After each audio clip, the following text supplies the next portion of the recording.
नामदेव महाराजांच्या असं लक्षात आलं की या देशात अवतीभोवती प्रचंड कर्मकांड वाढलंय आणि ह्या वाढलेल्या कर्मकांडाला पर्याय देण्यासाठी निर्गुण सगुण भक्तीचा समन्वय घालण्यासाठी नामदेवरायांनी औंढ्याला जाऊन एक घोषणा केली आणि ती घोषणा अशी होती की आम्ही आमचा आता स्वतंत्र पायवाटेने निघणार आहोत. नामदेव महाराज म्हणतात, परतल्या श्रुती म्हणती नेती नेती आम्हा गाता गीती सापडले.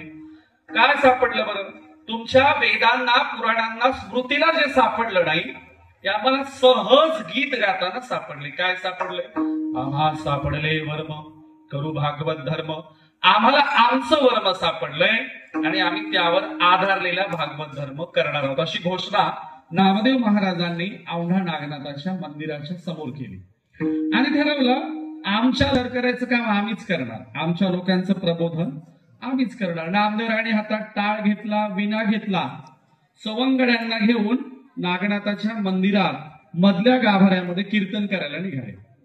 नामदेवराय कीर्तन करायला निघाले असताना तत्कालीन धर्मपुरोहितांनी नामदेवरायांना मंदिरातून हाकलून लावलं. आता हा अभंग मराठीत लिहिला असता तर मराठीतल्या तुकोबरायांच्या अभंगाच्या गाथ्याच्या वाट्याला इंद्रायणीचा डोळा आला. नामदेवरायांच्या या अभंगांचं काय झालं असतं तुम्हाला सांगायची गरज नाही. नामदेवराय पंजाबला गेले आणि हिंदीत आपली आठवण लिहिली, आपला कटू अनुभव लिहिला. नामदेवराय म्हणाले, त्या औंढा नागनाथाच्या मंदिरात गेलो होतो आणि मला शिंप्याचा पोर शूद्र म्हणून हकलण्यात आला. अभंग आहे, ही नदी न जाती मेरी पंढरी के राया, ऐसा नामादर्शी तुमने काय को बनाया, नामा टाल बिना लेके राहुल में गया, कीर्तन करते समय उन्होंने बाहर ढकलाया, चार वर्ण गाय के एक वर्ण दूध, तुम कहा के ब्राह्मण हम कहा के सूद. गायी चार रंगाच्या असतात, काही गायी पांढऱ्या रंगाच्या, काही मिक्स कलरच्या, काही तांबड्या रंगाच्या, काही काळ्या रंगाच्या. अरे गायी चार रंगाच्या असतात, मग तुम्ही कसले वरचे आणि आम्ही कसली खालचे? आम्ही कसं काय शूद्र? आम्हाला आमच्या देवाला हात लावता येत नाही का? आम्हाला आमच्या देवाची आरती करता येत नाही का?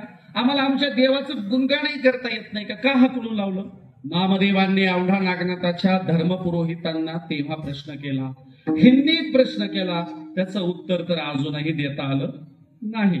त्या औंढ्याच्या मंदिरातही नामदेवरायांची गुडघ्यापेक्षा जास्त मोठी मूर्तीही उभी करता आली नाही. त्या औंढ्याच्या मंदिरात नामदेवांचं भव्य दिव्य अजूनही काय उभं करता आलं नाही. पण पंजाबच्या लोकांनी नामदेवांची प्रेरणा घेतली आणि असा एकही तालुका नाही, एकही जिल्हा नाही ज्या पंजाबमध्ये नामदेवरायांचं मंदिर किंवा गादी नाही. 500 पेक्षा जास्त मंदिरं तुम्हाला पंजाबमध्ये बघायला मिळतात. बघा, नामदेवांचा वारसा कुणी घेतला? पंजाबनी. त्या वारशाचा फायदा असा झाला, ज्यांनी ज्यांनी वारसा घेतला जगाच्या कानाकोपऱ्यात गेले आणि आमच्या बाजूला असणाऱ्या नामदेवरायांचा वारसा आम्हाला घेता नाही आला. त्याचं प्रयोजन म्हणून आजचा अभंग नामदेवरायांचं गुणगान करणारा, त्यांची महत्ता महत्व सांगणारा आहे. विठ्ठल विठ्ठल.